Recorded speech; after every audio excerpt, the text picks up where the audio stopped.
Welcome back. Welcome back. You are through to the Mad Poet podcast. I'm Alex Murdoch, the Mad Poet.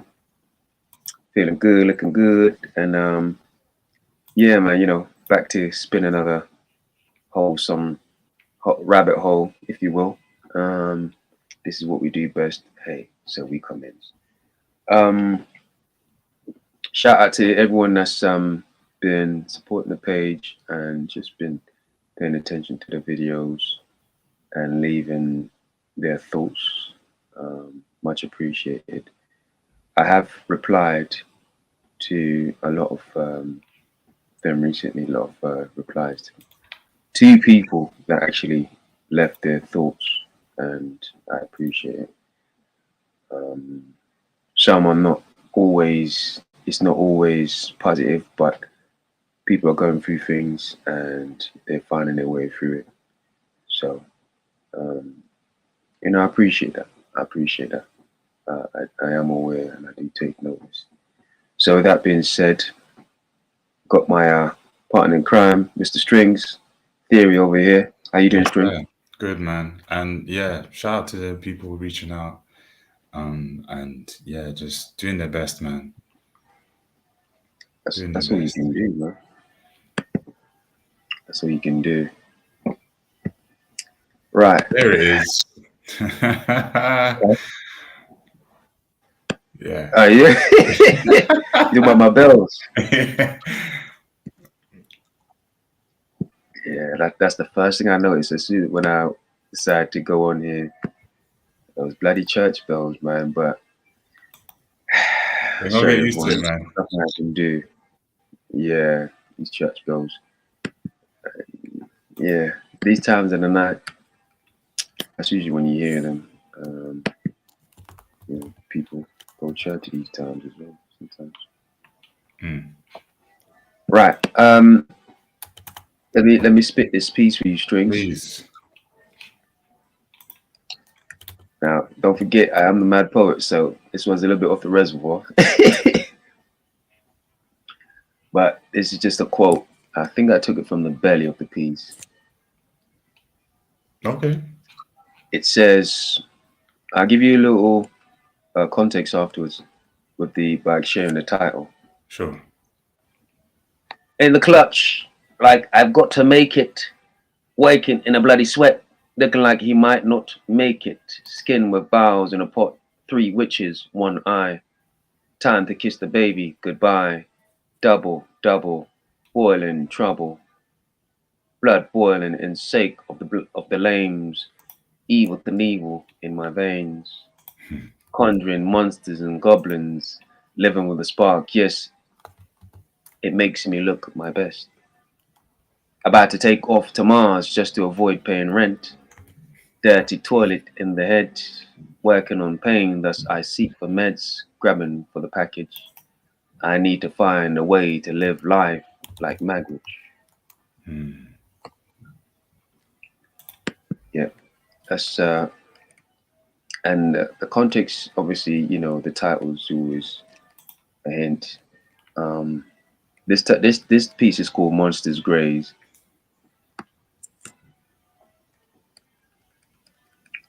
as in like I'm having a great day. So Monsters Graze. yeah, they pull up when you're having one of those days. In Indeed, in indeed. full of force. In full of force. I want to make that clear. That's a whole fact.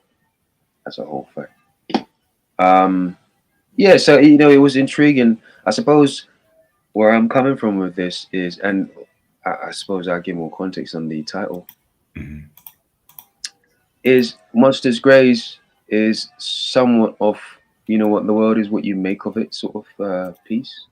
Meaning, whatever your situation is, however you decide to define it, is normally what it turns out to be, at least in your perception, if nowhere else. So, in essence, make it a good one or make it one that serves to your advantage. Mm, So, of course, I use the title for of this episode. I miss seeing the titles, man. Yeah, I thought it was appropriate on this one. Mm. We're gonna do this one on the go. Do this one live. I do have a question. Okay. Over the years, how have you learned to curtail your mind to view or to what you seek, basically? Curtail your mind to what you seek, or um, just tweak your mindset to attract, perhaps, might be the more technical term or technical word for it, to attract Mhm. what you seek or attract what you want for yourself.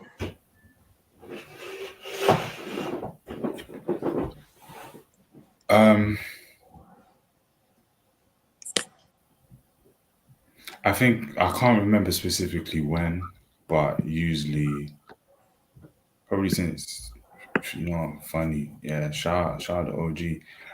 I think it started from a very young age when I started to um pick up the breadcrumbs Mm, that um the universe was leaving in front of me.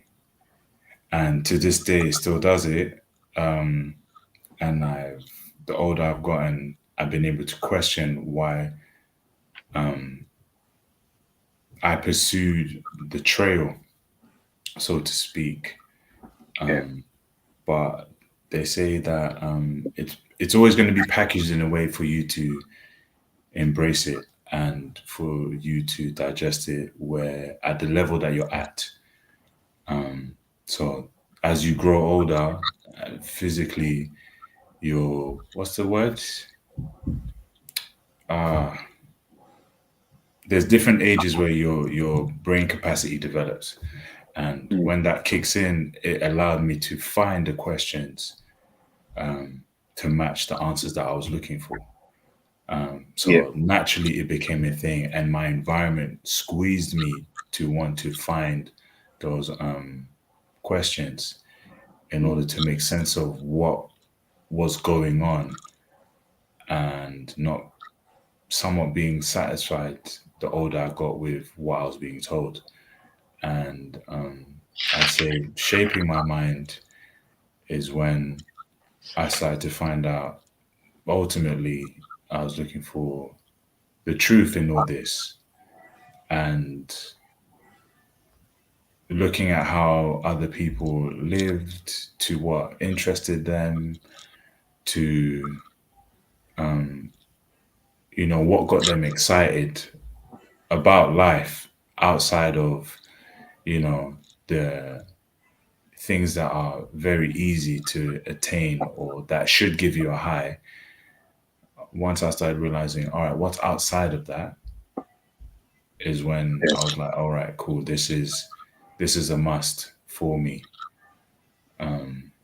Because if not, we're just gonna be wandering. So yeah, just a lot of.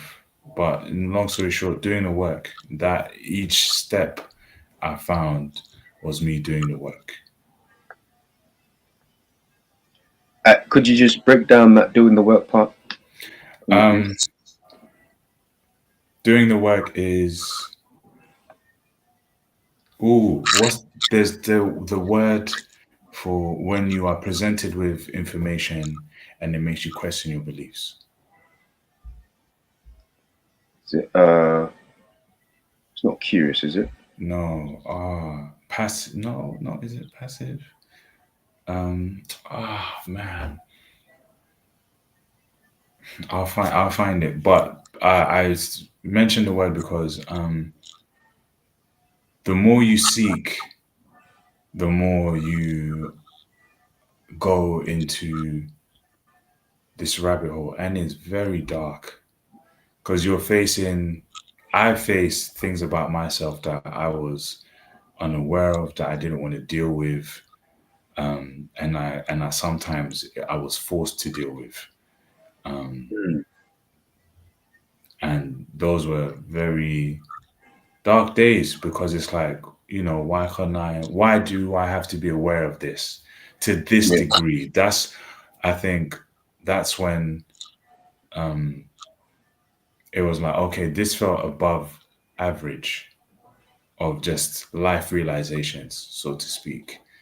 Um, and every time I went through that, the objective was to come out of the other side a lot more lighter and a lot more appreciation for that process, and Mm. for me to keep disintegrating my ego piece by piece, for me to not, yeah, to be more aware of how I carry myself while I'm here. Um, Interesting. yeah, You mentioned your environment earlier. yes. Um, are you insinuating that it helps you sort of kind of shape or curtail what that is for you in terms of like what is best? Thus, I seek. Is that along the line? Good question. I think your environment is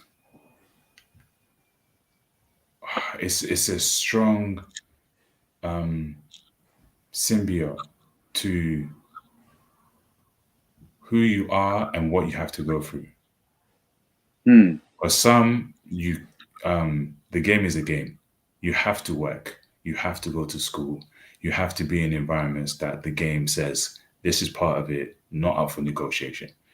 For a very large majority, and um, most people, as we are adults, man, I don't know how many people would say if they enjoyed school or they didn't. But for Hmm. those that did, it would be a lot of um, quickly adapting to the economics of their environment. Yeah. And at the cost is whether you figure that out sooner or later. And those who figure it out sooner Yeah. start to have this understanding of whether or not they want to put the mask on. Yeah. Yeah. Work is this it's the same thing. Um, and until you become, man, could I say this? Yeah, why not? I think your environment is a living thing at this point, Hmm. It's because interesting. if people don't recognize it, it can just dictate so many things that you are oblivious to, which makes it easier for one to blame their environment, i.e., why me, God? Or why does this keep happening to me? Why do I keep meeting the same people? Um, a repetition of we put you in this environment for you to learn about yourself and the power of your environment. So if you have to stay in it longer, it will require more work for you to adjust. So that way, i.e., you don't get triggered, you don't lash out, and it goes back to my family saying of if you are, the more awareness that you have, the more responsibility. Is that is it Spider-Man saying or your family saying? Uh, it's a saying that me and my siblings share, um, and we agree on. There's other. This is the formal aspect, but it I remember it quite a lot because it's just like men in a relationship. Yeah. They're more susceptible to having to be the calm one. So if they lash out, depending Yeah. on the details of the situation, 8 to 9 times out of 10, the responsibility of the action occurred will fall on the man, even if it isn't his doing, so to speak. So one is best to remove himself from situations that could harm him or like ruin his reputation, or that's so on and so forth. So environment plays the same situation to those who are aware, because um, if you keep giving into it, i.e., being triggered and letting your emotions dictate how you should respond, then um, the environment will just be the environment. It's until you say, "Oh, okay, I see what's actually going on." It gives you, it reminds you of the power that you have to make better choices if you are, if you have to be in that environment for a certain amount of time. It's interesting. What comes to mind, especially with the mention of the environment. You know, it's somewhat of a juxtaposition a little bit, just how um, extreme it is pertaining to this conversation. But I think I can coerce it a little bit. Um, the common saying that you teach a man, you give a man a fish, you feed him for a day. Or you teach a man how to fish, you feed him for a lifetime. Now put that. Let's twist that and make the environment reflective of that. I think we're living in a time where the environment, as you said, is somewhat reflective of people's situation, or it can dictate people's situation. Meaning, certain people are in a situation where they're being given a fish a day, but not being Absolutely. taught how to fish. If me personally, I think it goes back to specifically what you seek. Me personally, I would say this is something that I would seek in life, pertaining to environment, as you're saying. Um, just piggybacking off that, I would say my environment, I seek it to be something that allows me to fish for myself, or allows me to yeah, pretty much allows me to fish for myself, not something that tells me or gives me a fish, or tells me when to go fish, or tells me how much fish I should have, or what I should Right. take from this. Do you get what I mean? It's I suppose what I'm saying is there's two situations going on. On one side you have the dictator, and the other side you have the more democratic approach or deliberated approach. I would say, me personally, the best approach is sovereignty. If I had to choose one for myself, because that means I have total control over my situation, and whatever I make of it. I, you could call me the house or the casino. I always win, regardless. You get what I mean? Yeah. Because I never lose, because my environment dictates. And it's funny. I was just gonna wave over it, but ultimately, that's what we're looking for in life. You want to become the casino. You never lose. The house always wins. Yes, they might take away a little trinkets here and there, but they always come back. Give me a chance to take it away from them, and I do. And so I always win. I'm always fortunate. Why am I saying all of this? We're going back to the mindset.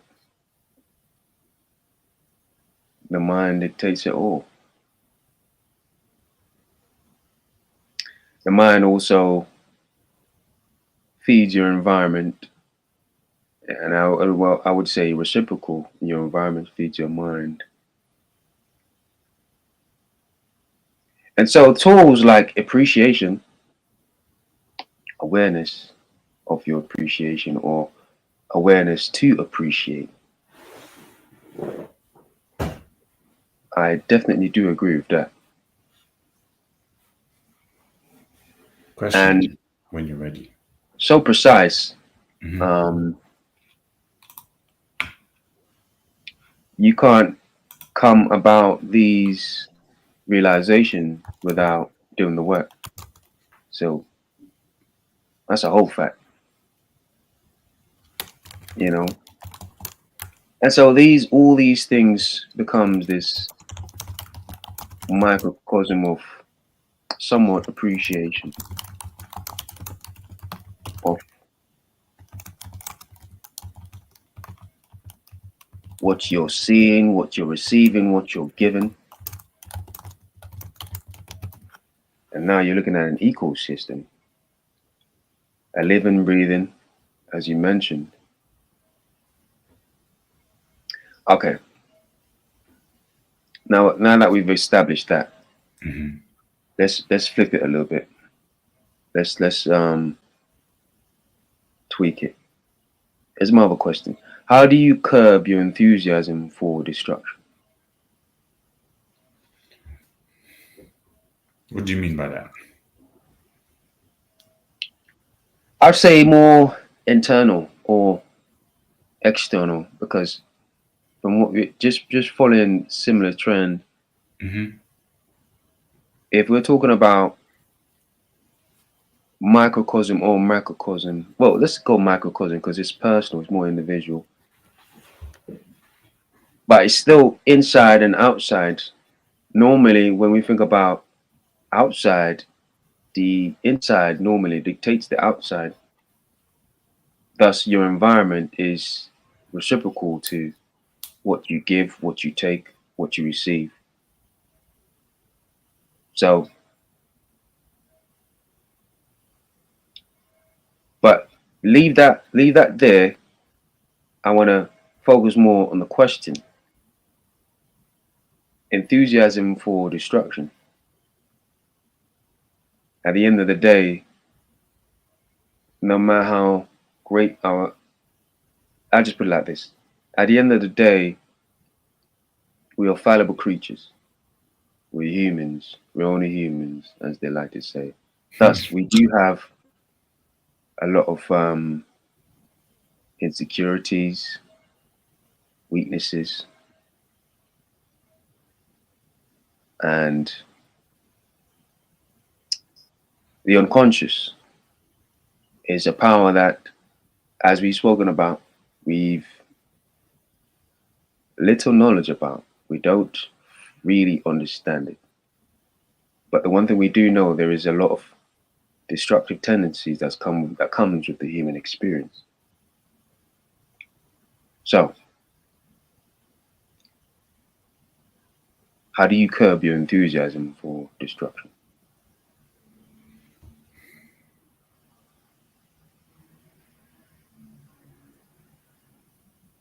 How do I curb? I get everything you're saying. It's just curb your enthusiasm. Is that um how do I enjoy it? Well, I guess maybe I'll attack that part.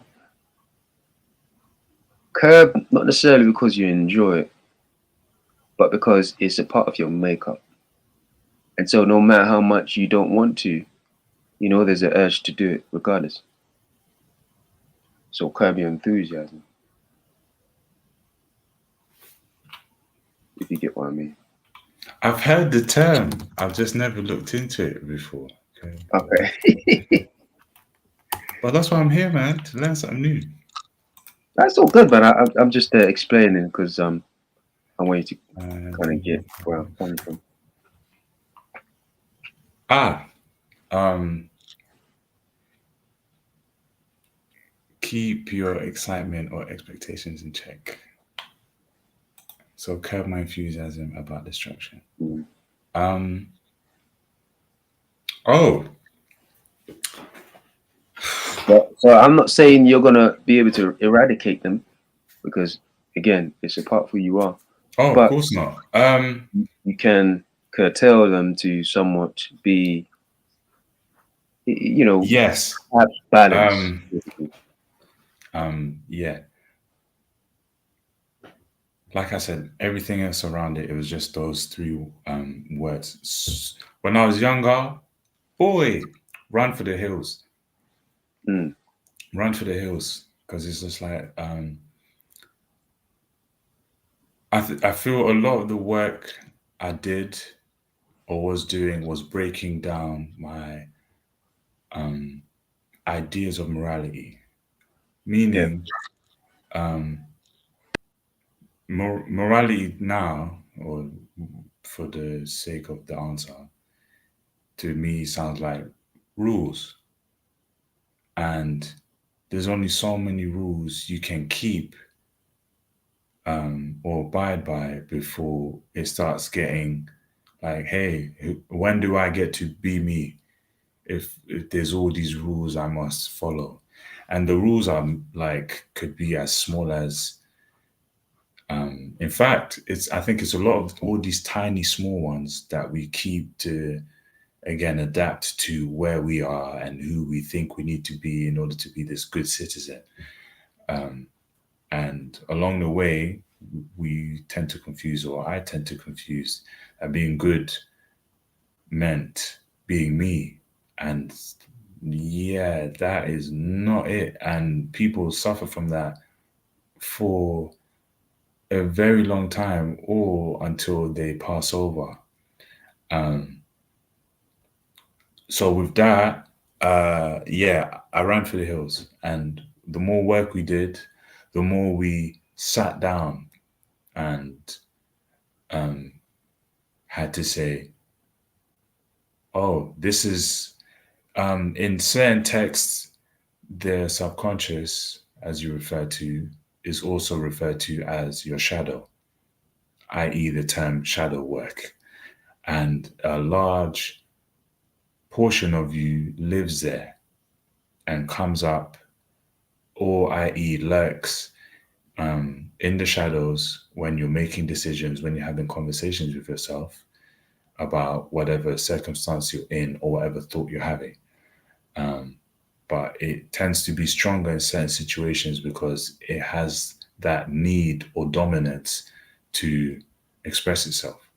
And Looney Tunes is mastery of human emotion because it did everything without, it explained everything without a lecturer or scientists in the room, and i.e., good, bad on each shoulder, telling the owner of the vessel what they think they should do in per situation.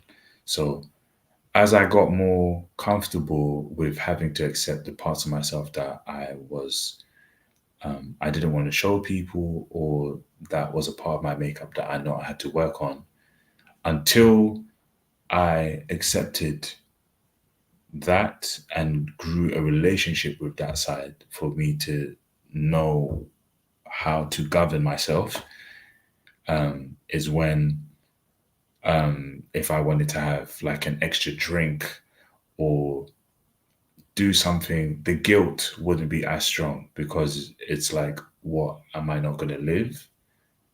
Um, am I not going to say something to that could potentially make someone feel uncomfortable? Those are small nuances, but like I said earlier, the small nuances they grow over years and become something that um, shouldn't just be brushed away because there's small nuances.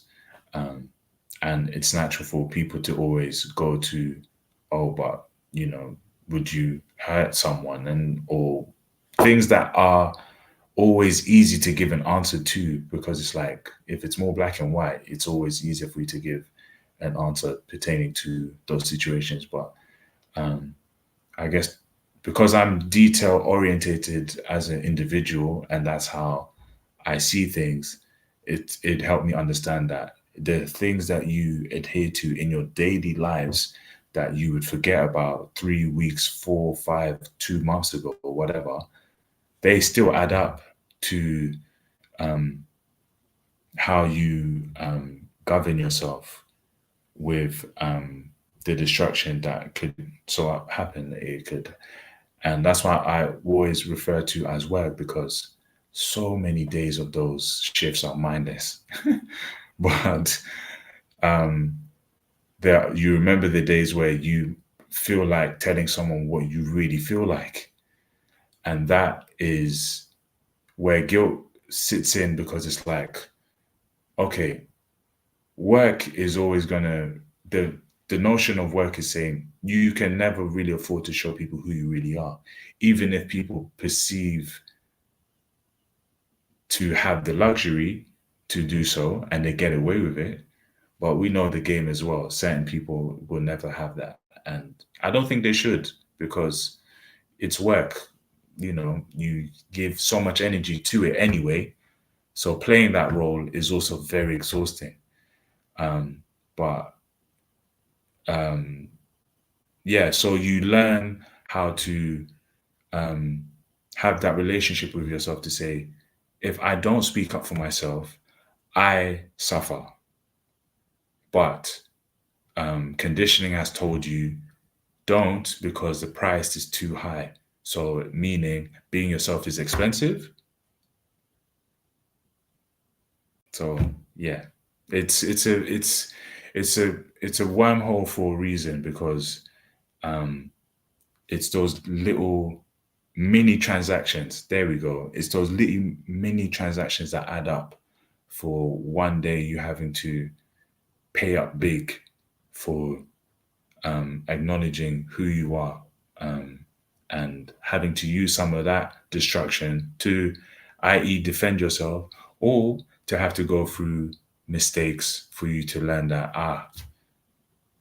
I did that. Am I an evil person? No. Did I make a mistake? Yes. Will I learn from it? Yes. Some will be heavier, believe me, but it's what we said in our previous episode, that yeah, some days it will be easier to get through some mistakes, but some you must do your best to avoid at all costs. So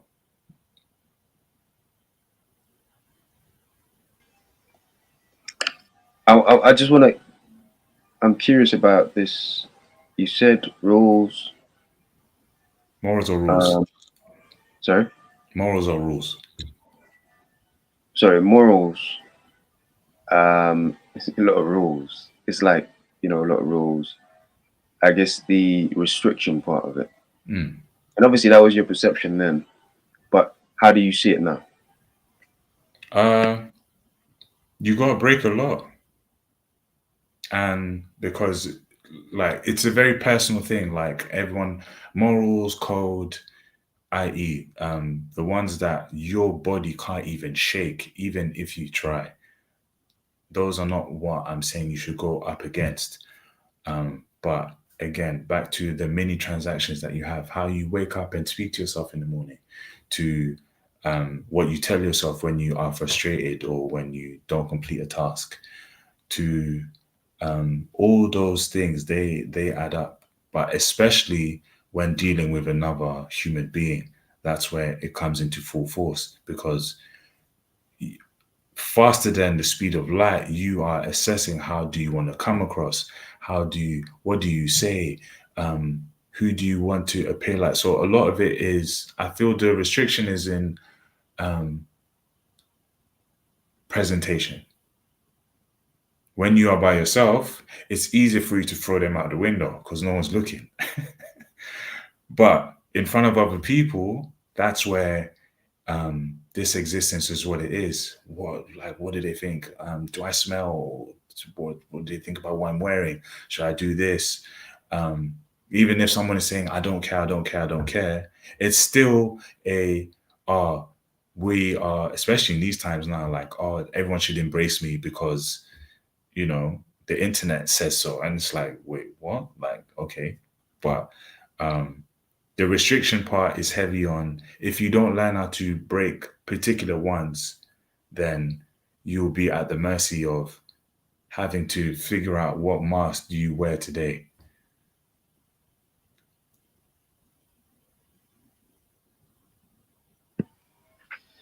Yeah, it's definitely interesting, especially to me. Of course, with something like this, there's not necessarily wrong or right, but it's more the Absolutely exploration. not, It's more the exploration that we're looking into for in terms sure. of how you go about having a resolve for a lot of these things that we're speaking about.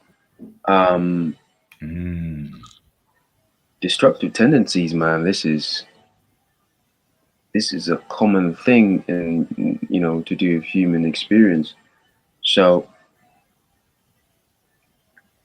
I think a lot of times when people are at rock bottom, perhaps, or mhm.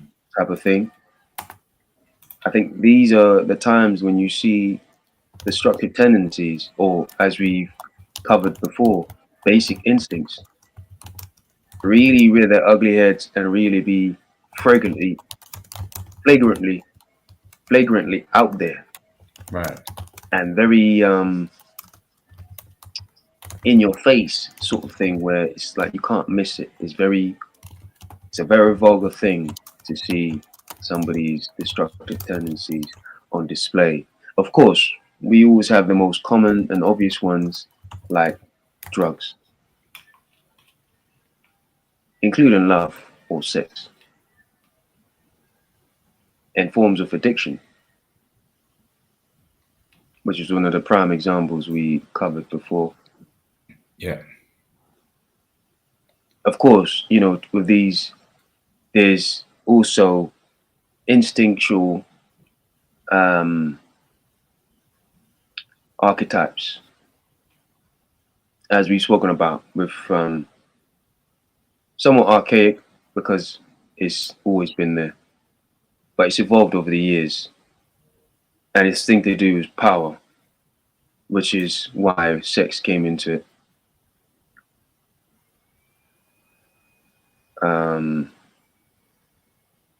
Trying to remember the word.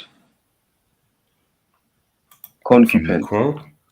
Yeah.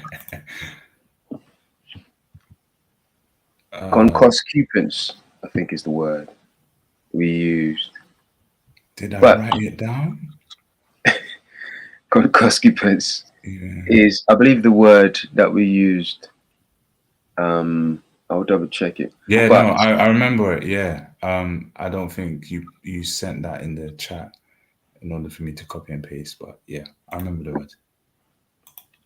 yeah, but these are some of the things to do with power and sex. They're all relative. They're all yes. Uh, Concupiscence is the word. Just wanted to make sure I got it right. Concupiscence. Oh, let me find that word earlier as well. Yeah. So it's very intriguing to kind of go through and explore, explore, because at the end of the day, let's be real. Um, the I suppose I'm getting to the crux of the matter. Hmm. At least my viewpoint.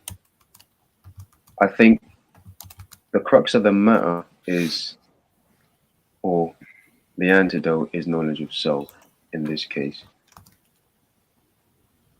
And this is something that we can kind of still Ah, somewhat relate back to um, Young. And the reason why I say that is that was one of the antidote he had for a lot of the things that he sort of he discussed or he spoke about to do with the unconscious, um, destructive tendencies, power, instinct that are prone to be destabilized, manipulated. um, that could ultimately destroy oneself. Knowledge of self, including the, as I mentioned, the unconscious, which is something that is so powerful, yet it's underestimated, it's marginalized, and is somewhat ignored. But it's pivotal to the way we look at the world and the way we operate in the world. So ultimately, knowledge of self, in my opinion, because only through knowledge of self, then you can really understand how you react and how you don't react, what works and what don't work in terms of how you carry yourself. It's sort of like it's like a chemical reaction or chemical investigation, or being in a lab. And, you know, you're throwing potassium with something else, and you're watching it react.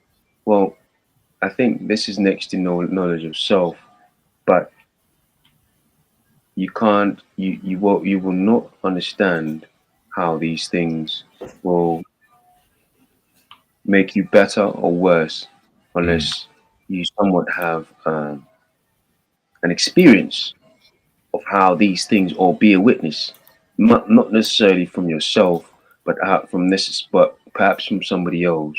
Be a witness if you're somebody that seek knowledge, or if you pay attention. You might not necessarily have to victimize yourself, but you can actually see it from other people's mistakes, and that's somewhat of wisdom in itself. Not necessarily learn from your own mistakes, but learn from other people's. Um, Indeed. I think you got to make your Uh, own as well, for sure. sorry. I think you got to make your own, and not I most think. I think. mistakes will be physical. A lot Mm. of and I found the word. It was cognitive dissonance. Oh, Um, okay. Yeah. yeah, that is heavy. Um, that's a heavy theme when it comes to doing the work that I've done and continue to do. Mm. Because and I think it's beautiful because it's like a student um is he finds this thing and he's like, wow, this is amazing, it's helping me understand whatever subject he's Mm. studying, and then another very strong fact comes into play and you're like, oh wow, what do we do here? And it's that entire process of you breaking it apart and figuring out how to put something new together to move forward. And I think that's what knowledge of self is. And I just wanted to point that out. I think um, personally, a lot of it is done in the mental, in the mind as well, because before it becomes to, you know what, let's get up and go and do it. You're thinking about, oh, but how would I feel? What would it look like? Um, what would I learn before you even physically go and take action as well? Whereas, you know, experience is the best teacher, but one would Mm. naturally, it's like a chess player. They think about their moves, what, how many thousand times before they move the piece?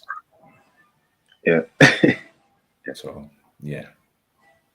I mean, to a degree, what I'm saying is wishful thinking, and that's why it's wisdom as well. Because more times than not, you're going to learn from your own experience, Hmm. unfortunately. But ideally, if you could, or if you if you should, ideally learn from somebody else's. But by right, by default, that means somebody else have to go through it anyway. So Right. you know, it's somewhat living through, or it's like a passer down. You know, Yes. it's like passing down culture. Again, I'm not sure Mm. if you tapped into that before, or maybe I did, but you know, you might not live on what your culture does, or Yes. your culture through your family. So a lot of these things is sort of, to me, I see culture as sort of like epigenetics, meaning my DNA passes down along with a lot of the traits, some of the things, the assets of who I am, um, on genetically speaking. But also, culture is another way to sort of pass down some of these gems that you've learned over the years, so that people don't. It's sort of like generational wealth. I would say Yes. that's the culture, and they're somewhat intertwined if you think about them. So people don't necessarily have to revert to making the same mistakes that the previous generation did, because they have somewhat of clarity or wisdom passed down, which is a lot of time. It's sort of like, we heard about the griot, and once he dies, it's sort of like a library just burnt down. Mm. Where you think about the griot, which is African storyteller, um, that's a mass um, library, if you will, or a mass information in one person, all to do with culture. Like, that's a lot of culture in one person that gets destroyed by his passing. Mm. No, obviously, the right passage would be for this person to have an apprentice, perhaps, somebody to kind of shadow him, so that they can pick up these stories that he's telling and he's told and he's learned over the years. Well, why can't we do that for culture? Why can't we do that for culture? Right. In a sense where a lot of these things that we've learned, a lot of this wisdom that we've gained, we don't necessarily just lose it and then we have to start again. That's ultimately another thing, another answer for a lot of these things that we're speaking about. You know, we're talking about, remember, going back to environment, as you said. Well, what's the one thing that embodies your environment, your ecosystem, your surrounding? It's culture. It's culture. If you go back to it, winning is culture. Mindset is culture. Happiness is culture.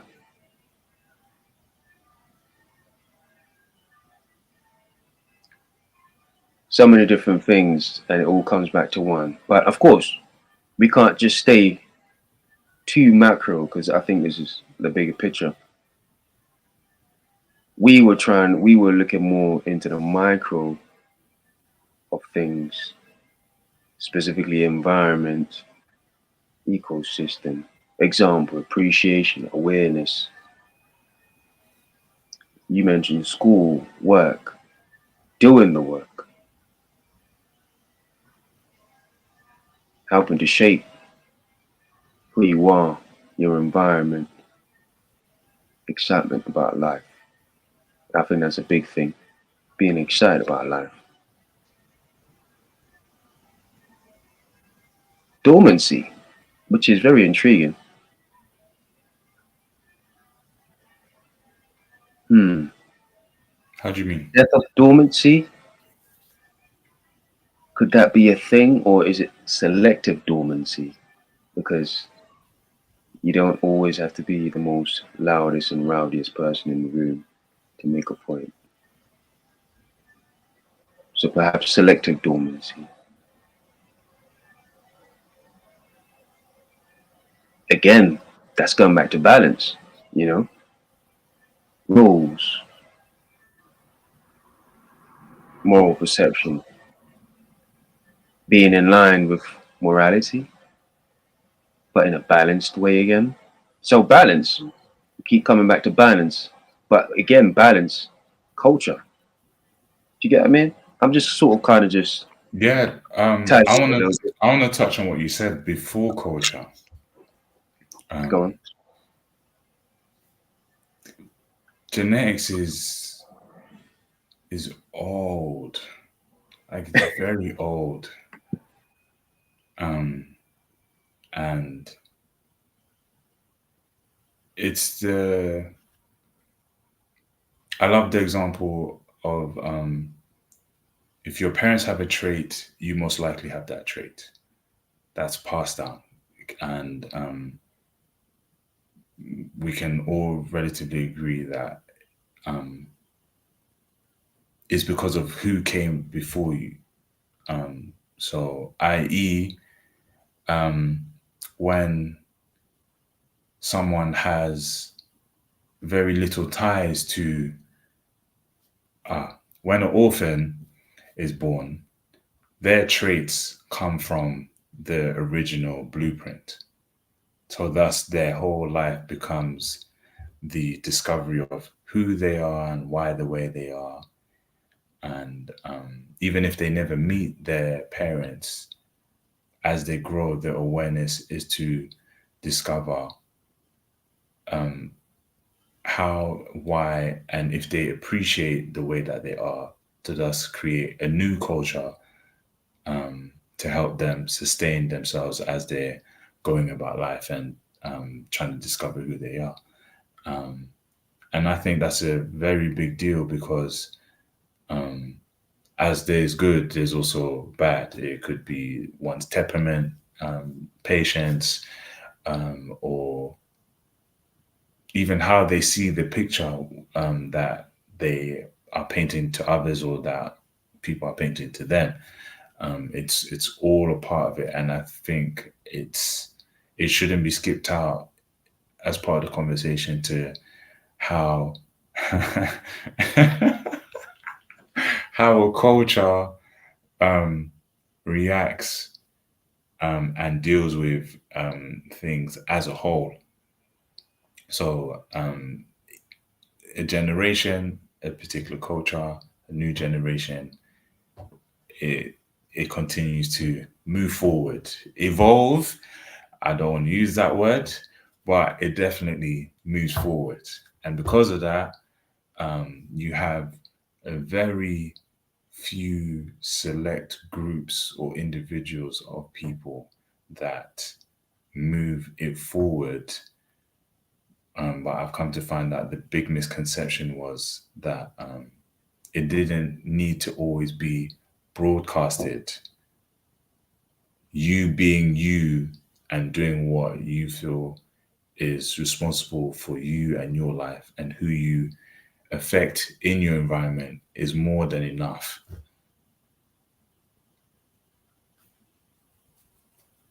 So yeah, I just wanted to throw that in there. No, I'm with you on that one, man. I'm with you on that one. But I ain't gonna lie, these church bells are going ape over here, man.